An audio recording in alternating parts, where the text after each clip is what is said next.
ஞானானந்தமயம் தேவம் நிர்மலஸ்படிகாகிருதிம் ஆதாரம் சர்வ வித்யானாம் ஹயக்ரீவம் பாஸ்மகே. நெக்ஸ்ட் ஜென் அஸ்ட்ரோ டிவி நேயர்களுக்கு அஸ்ட்ரோ கேஎஸ் ஐயங்காரின் பணிவான நமஸ்காரங்கள். சனி வக்ரம் 15/7/2026 30/11/2026 வரலும் உண்டான காலகட்டத்தில் சனி பகவான் வக்கரமாகிறார். முதல்ல சனி பகவான் வக்கரம் என்னைக்கு ஆகிறார் அப்படின்னா ஆனி மாதம் 31ஆம் நாள் புதன்கிழமை சனி வக்கரமாகுது. சரி, வக்கரம்னா என்ன அப்படின்னு பார்க்கும்பொழுது, வக்கரம் அப்படின்னு சொல்லும்பொழுது அதாவது வருட கிரகங்கள்னு சொல்லக்கூடிய குரு சனி இந்த 2 கிரகங்களுக்கும் சரி, மற்றபடி சுக்கிரன் செவ்வாய் மற்றும் புதன் இந்த 3 கிரகங்களுக்கும் வக்கரகதி நிச்சயமாக உண்டு. என்னென்னா சூரியனிலிருந்து, அதாவது எந்த ஒரு கிரகமோ அந்த கிரகத்திலிருந்து 5ஆம் இடத்திற்கு சூரியன் வரும்பொழுது, அதுவும் சனிக்கு பார்த்தோம்னா சனிக்கு 5ஆம் இடத்தில் சூரியன் வரும்பொழுது வக்கரகதி ஆரம்பமாகிறது. 9ஆம் இடத்துல வரும்பொழுது வக்கர நிவர்த்தி அடையும். இது ஒரு முறையும் வரக்கூடியது. ஒரு தடவைக்கு 2.5 வருஷம் ஒரு சனி பகவான் ஒரு ராசியில் இருக்கார் அப்படின்னா 2 முறை வக்கர அடையக்கூடிய வாய்ப்புகள் மிகவும் அதிகம். அதாவது ஒரு வருஷத்துக்கு ஒரு தரம் அடையக்கூடிய வாய்ப்புகள் நிச்சயமாக உண்டு. சரி, இந்த சனி வக்கரம் அப்படின்னும் பொழுது அவருடைய வலிமை சற்று கம்மியாக கூடும். இதனால் என்ன அப்படின்னா கெடு பலன்கள், அவரால் கெடு பலன்கள் கொண்ட ராசிக்காரர்களுக்கு சற்று அதாவது இளைப்பாறக்கூடிய வாய்ப்புகள் உண்டு, மூச்சு விடக்கூடிய வாய்ப்புகள் உண்டு. அதாவது 7.5 சனி, அஷ்டமத்து சனி, அர்த்தாஷ்டம சனியெல்லாம் நடக்கிறவர்களுக்கு கொஞ்சம் பிரச்சனைகள் சிறிது காலம் நிச்சயமாக நகர்ந்து செல்லக்கூடிய வாய்ப்புகள் உண்டு.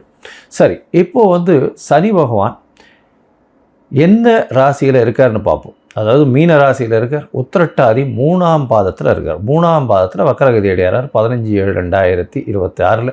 அதுக்கப்புறம் 31/8 அப்போ பார்த்தோம்னா 2ஆம் பாதத்துக்கு வரார். அதாவது உத்திரட்டாதி 2ஆம் பாதத்துக்கு வரார். அதற்கு பிறகு 30/10/2026 அப்படி பார்த்தோம்னா அன்னைக்கு 1ஆம் பாதத்துக்கு வரார். அதற்கு பிறகு 30/11/2026க்கு 1ஆம் பாதத்திலிருந்து வக்கர நிவர்த்தி அடைகிறார். சரியா? வக்கர நிவர்த்தி பலன்கள் தனியாக பார்ப்போம். இப்போ வக்கரத்தினுடைய பலன்கள் என்னன்னு பார்ப்போம்.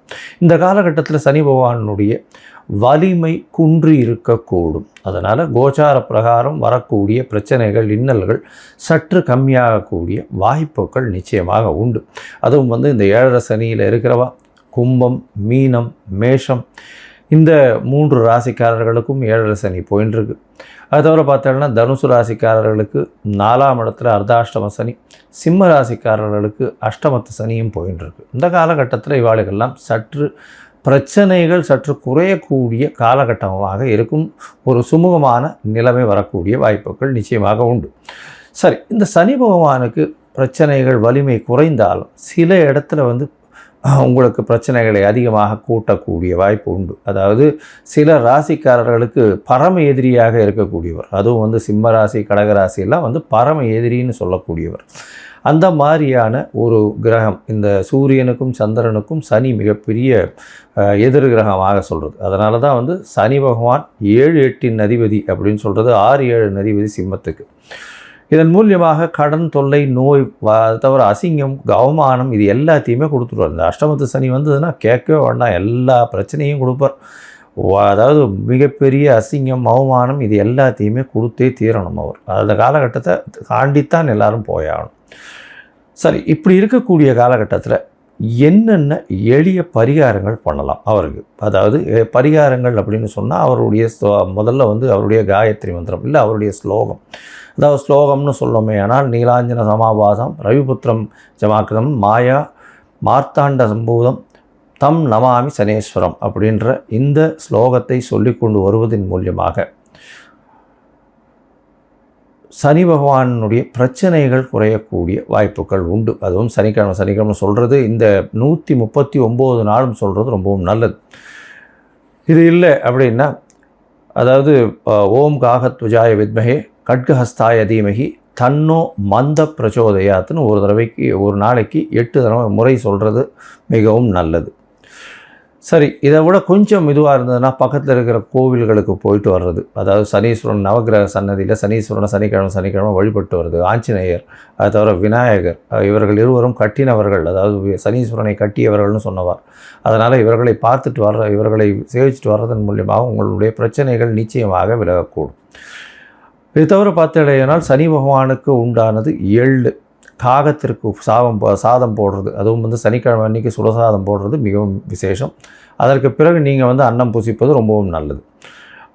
காகத்துக்கு சாதம், தயிர் சாதம் சனிக்கிழமை கொடுக்கறது, தானம் கொடுக்கறது, வேஷ்டி அங்கவஸ்திரம் கோவில் குருக்களில் வாழுகள்லாம் அந்தணர்களுக்கு கொடுக்கறது. அது தவிர இரும்பு சம்பந்தமான விஷயங்கள் தானம் கொடுக்கறது, லெதர் அதாவது தோல் சம்பந்தமான அந்த விஷயங்கள் தானம் கொடுக்கறது, கீழ்த்தட்டு மக்களுக்கு சாப்பாடு உணவு கொடுக்கக்கூடியது, இதெல்லாம் பண்ணிட்டே வந்தாலே. அதே மாதிரி சீனியர் சிட்டிசன் ஹோமில் போய் உங்களால் முடிஞ்ச தானம் பண்ணுறது, இதெல்லாம் சனி பகவானுக்கு உண்டான பரிகாரங்கள் அப்படின்னு சொல்லக்கூடியது. எளிய பரிகாரங்கள் உங்களால் முடிஞ்சது நீங்கள் என்ன பண்ண முடியுமோ அது டெஃபினட்டாக பண்ணலாம். இது தவிர பார்த்தாலேனால் சனி பகவானை பொறுத்தவரை அவர் நல்ல ஒரு ஏற்றத்தை கொடுப்பார் உங்களுக்கு. அந்த சனி பகவான் குருவினுடைய பார்வையிலையோ நல்ல சுபர்களுடைய பார்வையிலையோ இருந்தால் நல்ல ஒரு ஏற்றத்தை கொடுப்பார். இப்போ பார்த்தோம்னா குருவினுடைய பார்வையில் இருக்கிறதுனால மிகப்பெரிய ஏற்றத்தையும் மாற்றத்தையும் ஒருத்தருடைய வாழ்க்கையிலையும் நிச்சயமாக கொடுப்பார். இந்த காலகட்டத்தில் சனி பகவான் கர்ம காரகன்னு சொல்கிறவர், அதை தவிர ஆயுள் காரகன்னு சொல்கிறவர். அதாவது உங்களுடைய தொழில் எல்லா விஷயத்துக்கும் முதல்ல அந்த சனி பகவான் வந்தார்னா 7 அஷ்டமம் அர்த்தாஷ்டமம் வந்ததுன்னா முதல்ல வேலையில் பிரச்சனை வரும், பண வரவுக்கு பிரச்சனை வரும். இது எல்லாமே இல்லாமல் இந்த காலகட்டத்தில் எளிய முறையில் நீங்கள் பயன் பெறணும் அப்படின்னா அவருடைய காயத்ரி மந்திரம், அவருக்கு இந்த நெய், அதாவது இந்த எண்ணெய் எள்ளில் எடுக்கப்பட்ட எண்ணெய், அதாவது ஜிஞ்சிரி ஆயில் சொல்கிறா இல்லையா, நல்லெண்ணெய் எடுத்து நல்ல செக்கில் ஆட்டு நல்லெண்ணெய் கொண்டு போய் தானமாக கொடுங்கோ, இல்லை கோவிலுக்கு விளக்கு ஏற்றுறதுக்கு கொடுத்துட்டு வாங்கோ. அது உங்களுக்கு நல்ல ஒரு ஏற்றத்தை நிச்சயமாக கொடுக்கும். சரி, இப்போது மேஷம் முதல் மீனம் வரை ஒரு ராசியாக சனியினுடைய வக்ரம் எந்த மாதிரியான விளைவுகளை தரும் அப்படின்றத பார்ப்போம். அதற்கு முன்னாடி என்னுடைய மொபைல் நம்பர் கீழே ஸ்க்ராலிங்கில் போயின்ட்டுருக்கோம். உங்களுக்கு அஸ்ட்ராலாஜிக்கல் கன்சல்ட் தேவைப்பட்டதுன்னா எனக்கு ஃபோன் பண்ணுங்க. உங்களுக்கு வேண்டிய அதாவது அஸ்ட்ராலாஜிக்கல் கன்சல்ட் கொடுக்குறேன். அதுக்கு முன்னாடி என்னுடைய என்ன பேமெண்ட் கட்டணும், என்ன எடுத்துக்கணும், அப்பாயின்மெண்ட் எப்படி எடுத்துக்கணுன்றதையும் சொல்கிறேன். அது பேமெண்ட் கட்டிவிட்டு யூடிஆர் நம்பர் ஷேர் பண்ணிவிட்டு உங்கள் அப்பாயின்மெண்ட்டையும் எடுத்துகிட்டு அதுக்கேற்ற மாதிரி நம்ம அதை பற்றி பேசலாம். சரி, இப்போ மேஷம் முதல் மீனம் வரை சனி வக்ரம் எப்படி இருக்குதுன்னு பார்ப்போம். கடகம், புனர்பூசம், பூசம், ஆயில்யம், இந்த 3 நட்சத்திரம் 9 பாதங்களை கொண்ட ராசி. ராசியின் அதிபதி அப்படின்னு சொல்லக்கூடியவர் சந்திரன், அதிவேகமாக செல்லக்கூடியவர். சரி, இந்த சனி வக்ரம் என்ன செய்யும் இந்த கடகராசிக்கு அப்படின்னு பார்த்தோம்னா, இப்போ தானே சார் அஷ்டமத்து சனிலாம் முடிஞ்சுது, இப்போ தானே சார் நாங்கள் கொஞ்சம் கொஞ்சமாக வெளியில் வரோம், திருப்பியும் வக்ரம் சனின்றீங்களே, இது எந்த அளவு சார் இருக்கும்? கவலைப்பட தேவையில்லை, கொஞ்சம் பொறுமையாகவே இறங்கும். ஏன்னா வக்கர சனியை பொறுத்தவரையும் பார்த்தீங்கன்னா உங்களுடைய ராசிக்கு 9ஆம் இடத்துலேயே தான் இருக்க போகிறது. அதனால் உத்திரட்டாதி நட்சத்திரத்திலேயே 3ஆம் பாதம், 2ஆம் பாதம், 1ஆம் பாதம்னு உத்திரட்டாதி நட்சத்திரத்திலே தான் இருக்குது. அதனால் கவலைப்பட தேவையில்லை, பெரிய மாற்றங்கள் வரக்கூடிய வாய்ப்புகள் இல்லை. முன்ன மாதிரியான கஷ்டங்கள் வரக்கூடிய வாய்ப்புகள் இந்த காலகட்டத்தில் கிடையாது. இருந்தாலும் வக்கர சனி வலிமை இழக்கக்கூடும் அப்படின்றத நம்ம சொல்லியிருக்கோம். இதன் மூலியமாக என்ன ஆகும் அப்படின்னா, உங்களுக்கு வரவேண்டிய சில நல்ல விஷயங்கள் தடைபடக்கூடும். என்ன வர வேண்டிய விஷயங்கள்னால், வெளிநாடு போய் படிக்கணும்னு நினைக்கிறீங்களா, அந்த விஷயங்கள் தடைபடும். அதை தவிர தந்தையின் உடல்நிலையில் சற்று பின்னடைவு இருக்கக்கூடிய வாய்ப்புகள் இந்த காலகட்டத்தில் உண்டு. அதை தவிர பார்த்தீங்கன்னா உங்களுக்கு ஏதாவது போட்டித் தேர்வு இந்த மாதிரியான விஷயங்களில் சிறு பின்னடைவு இருக்கும். உடல் நலத்தில் சற்று கவனமாக இருக்க வேண்டிய கட்டாயம் இருக்கும். இந்த மாதிரியான விஷயங்களில் கொஞ்சம் ஜாகிரதையாகவே இருக்கிறது நல்லது. அதை தவிர பார்த்தீங்கன்னா 9ஆம் இடத்துல இருக்கக்கூடிய சனி பகவான் உங்களுடைய ராசிக்கு பொதுவாகவே, உங்களுடைய ராசிக்கும் சரி சிம்ம ராசிக்கும் சரி சனி பகவான் அந்த அளவு ஏற்ற கிரகம் கிடையாது. ஏன்னா சப்தமாதிபதி, அதாவது உங்களுக்கு 7, 8க்கு உண்டானவர், அவர் போய் 9ல் போய் இருக்கிறது அந்த அளவு பெரிய விசேஷத்தை உங்களுக்கு கொடுக்காது. இருந்தாலும் அஷ்டமத்தில் இருந்த அளவுக்கு கஷ்டத்தை கொடுக்காது. ஓரளவு மூச்சு விடுற அளவுக்கு கொஞ்சம் நல்லது நடக்கக்கூடிய வாய்ப்புகள் உண்டு. இப்போ வக்கரகதி அடையும் போது அந்த நல்லதில் சிறிதளவு குறையும். இருந்தாலும் உங்களுடைய ராசியிலேயே குரு இருக்கிறதுனால அது ஒரு அட்வான்டேஜ். உச்ச குரு இருக்கிறதுனால அவர் தன்னுடைய வீட்டையை பார்க்கறதுனால நல்ல ஒரு ஏற்றம் இருக்கும். இந்த 9ஆம் இடத்துல இருக்கக்கூடிய குரு வந்து உங்களுக்கு பாக்கியத்தை கெடுக்கும். பாக்கியத்தை கெடுக்கணும்னு நல்ல ஒரு விஷயம் உங்களுக்கு வந்து சேர வேண்டிய காலகட்டத்தில் அதாவது பழம் நல்லா பழுக்கும் பொழுது வந்து யாரோ ஒருத்தர் சாப்பிட்டு போகிற மாதிரி அந்த மாதிரியான விஷயங்கள் நடக்கும். அதனால் கடகராசிக்காரர்கள் ரொம்பவும் ஜாகிரதையாக இருக்கிறது ரொம்பவும் நல்லது. எந்த ஒரு விஷயத்துக்கும் அதிகமாக ஆசைப்படாமல் இருப்பது ரொம்பவும் நல்லது. எடுத்த காரியங்களில் ரொம்பவும் கவனமாக இருக்கிறது ரொம்பவும் நல்லது.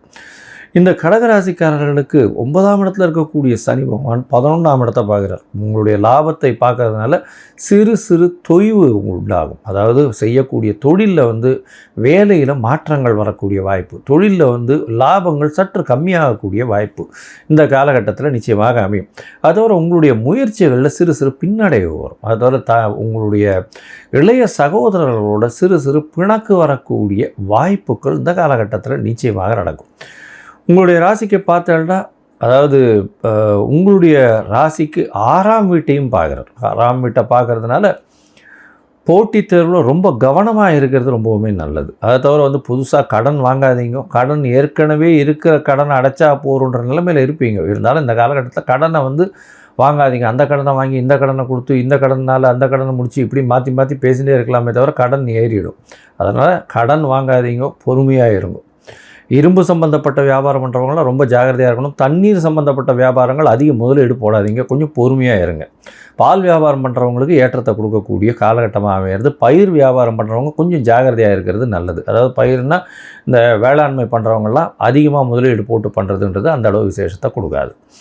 உங்களுடைய ராசிக்கு மொத்தமாக சொல்லப்போனால், அதாவது பொதுவாக இந்த 15/7/2026 30/11/2026 வரலும் உண்டான காலகட்டங்கள் இந்த கடகராசிக்காரர்களுக்கு என்ன மாதிரி இருக்கும் அப்படின்னு பார்த்தலையானால், உடல்நிலையில் சற்று பின்னடைவு இருக்கிறதுக்கு வாய்ப்புகள் உண்டு. தந்தையின் உடல்நிலையில் ஏற்றங்கள் இருக்காது, கொஞ்சம் சற்று பின்னடைவு இருக்கும். தாயின் உடல்நிலையில் ஏற்றங்கள் இருக்கும். இளைய சகோதரர்களோட சிறு சிறு பிணக்கு இருக்கக்கூடிய வாய்ப்பு. எழுத்து பணியில் இருக்கிறவங்களுக்கு பின்னடைவு வரக்கூடிய வாய்ப்புகள் இருக்கும். போட்டித் தேர்வில் கொஞ்சம் பிரச்சனைகள் வரக்கூடிய, ஒரு தடவைக்கு 10 தரம் படிக்க வேண்டிய கட்டாயம் இருக்கும். ஏன்னா ஒரு காம்படிட்டிவ் எக்ஸாம் எழுதுறீங்கன்னா நிச்சயமாக அதிகமான உடல் உழைப்பை போட்டால் தான் உங்களுக்கு அதில் வரும், இல்லைன்னா வராது. இந்த வாட்டி ரொம்ப கஷ்டப்படும். இந்த காலகட்டத்தில் ரொம்ப பொறுமையாக இருக்கிறது நல்லது. புதுசாக கடன் வாங்காதீங்க. புதுசாக கடன் வாங்கிறதுக்கு ஜாகிரதையாக இருங்கோ. 6ஆம் இடத்தை வந்து சனி பார்க்குறதுனால ருணரோக சத்ருஸ்தானம்ன்றதுனால உடல் நலத்தில் கொஞ்சம் ஜாகிரதையாக இருங்கோ. எலும்பு சம்பந்தமான சீனியர் சிட்டிசன்ஸுக்கு எலும்பு சம்பந்தமான கழிவு பாதைகளில் சில பிரச்சனைகள் வரக்கூடிய வாய்ப்புகள் கண்டிப்பாக இருக்கும். அதனால் கொஞ்சம் ஜாகிரதையாக ஹேண்டில் பண்ணுறது நல்லது. மூத்த சகோதரர்களோட சிறு சிறு பிரச்சனைகள் இருக்கும், இருந்தாலும் லாபத்தில் நல்ல ஒரு ஏற்றம் இருக்கும். அதாவது தொழிலில் லாபங்கள் அதிக அளவு வராமல் ஓரளவு சுமாராக இருக்கும். வேலையில் மாற்றங்கள் இருக்கக்கூடிய வாய்ப்புகள் உண்டு. சரி, இந்த காலத்தில் உங்களுடைய தசாபுக்தி அந்தரம் சூக்ஷ்மம் அந்த அளவு விசேஷம் இல்லை அப்படின்னா, நீங்கள் என்ன பண்ணணுன்னா ஜலதுர்கையை போய் வணங்கிட்டு வாங்க. ஜலதுர்கை போய் வணங்கிட்டு வர்றதுனால உங்களுக்கு எல்லா விதமான பிரச்சனைகளும் நிச்சயமாக செல்லக்கூடும். அது தவிர வந்து இரும்பு சம்பந்தமான பொருள், தோல் சம்பந்தமான பொருள் இதெல்லாம் வந்து இந்த கீழ் வேலை செய்கிறவாளுக்கு தானமாக கொடுங்க. அதாவது இந்த பொது காரியங்கள், அதாவது ரோடு பெருக்கிறது அந்த மாதிரியான விஷயங்கள்லாம் பண்ணுறா இல்லையா, அவளுக்கு இதை வந்து நீங்கள் கொடுங்க. இது வந்து தானமாக கொடுங்க. அது வந்து ரொம்ப நல்லது. கோவிலில் வந்து வேஷ்டி உத்திரியம் இதெல்லாம் வந்து கோவிலில் கொடுத்துட்டு வாங்கும். உங்களுக்கு வரக்கூடிய எந்த ஒரு பிரச்சனையாக இருந்தாலும் நிச்சயமாக தவிடுபடியாகக்கூடிய வாய்ப்புகள் உண்டு.